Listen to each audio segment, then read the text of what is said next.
Well, there is reportedly a growing list of Senate Democrats who have yet to back Minority Leader Chuck Schumer to be their next leader. Schumer is trying to quash any doubts about him in the position. It's an issue that could divide Democrats on the primary campaign trail. Let's bring in our panel. Kaylee McGhee, Senior Fellow for the Independent Women's Forum and Steamboat Institute Fellow, and Fred Hicks, Hicks Evaluation Group founder and president. Thank you both for coming on. Kaylee McGhee, to you first. I was kind of fascinated. I want to play some sound. This is Chuck Schumer on MSNBC.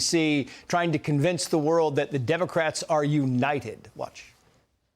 Right now, Democrats, I know you've seen the polls, have the lowest approval rating in history. How do they turn that around? The coordinated message is very simple, and that is this budget is hurting you. And our job, and we are united, Allie. We are totally united. You don't see any divisions in the Democrats the way you do with the Republicans. I mean, the truth is, and you know this, Kaylee, better than anybody, when he says united, totally united, when your approval rating for your party is in the mid-20s, there's nobody who's united. Yeah, they're so united that he's facing a coup from his own party about whether he's going to remain the Senate minority leader. And look, I'm a little bit sympathetic to the younger Democrats like AOC who want a change in their party. They want a new face of leadership. And I say this maybe because I'm part of that younger generation myself. But the problem is that the younger Democrats have no reasonable alternative to provide for the Democratic Party. I think of the AOCs and the Jasmine Crockett's, and they remind me a little bit of Cory Booker on his 25-hour-long filibuster the other week, which is that this new strategy apparently is that they want to talk nonstop while providing absolutely nothing of substance to voters. That's not a winning strategy. So like Schumer or not, he's at least providing a path forward that AOC and Jasmine Crockett are not. Yeah, and Fred, it's a very good point because you look at AOC and you look at Jasmine Crockett, they're saying stuff every single day. It's getting them on television. It's certainly blowing up on social media. But is it effective as a political strategy? Because their names are getting out there, but is their reputation following that, that public outing? Well, that's a great question. The one thing we do know is that voters are very unhappy with what they're getting out of this administration. A new Quinnipiac poll that just came out, covered through the April 9th period, shows that Donald Trump's approval rating is at about 41%, and people, including independents, are not happy with what they're seeing. And so that's why we're having this conversation in the Democratic Party, because Donald Trump has left a huge opening for us to take advantage of this and to rebound in next year's midterm elections, and we have to be ready to seize that opportunity, whatever and whoever is providing that leadership.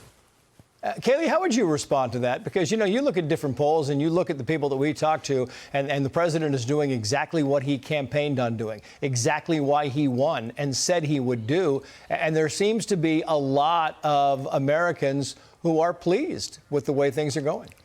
Yeah, I would disagree with my counterpart there on that. In fact, there was just a CNN poll that was out today that found that Democrats and Republicans, for the first time in decades, are evenly tied among voters on which party actually cares about voters like them. And this comes amidst the tariff war. It comes amidst all of the stock market craziness. So respectfully, voters do in fact like what they're seeing coming out of the Trump administration. And they definitely do not like what they're seeing coming from the Democratic side, which still remains at 20% approval. Yeah, Fred, I'll let you. Apples and oranges here. Yeah, apples and oranges here. What she's not addressing and what she's not talking about in that CNN poll is whether or not people trust and like what Donald Trump himself is doing, what this administration is doing. We're not talking about the political parties. We're talking about that Donald Trump's approval rating has fallen to 41%, almost 10 points in the last 30 days. So the more Americans are exposed to him, the more that he's implementing his agenda that, yes, people voted for, the less likely they are to support what he is doing. Listen, so many Americans said that they voted for one part of his agenda or another part of his agenda, but when he is pulling this together into one tapestry that is really threatening the 401ks, the livelihoods, the national security of our country, people are not happy with it. Now, the Democrats have to get it together. That is true. The Democrats are not well thought of in terms of as a party right now, but again, there is an opening. Yeah. Fred Hicks, Kaylee McGhee, thank you both. I'm Steve Doocy. I'm Brian Kilmeade. And I'm Ainsley Earhart. And click here to subscribe to the Fox News YouTube page to catch our hottest interviews and most compelling analysis.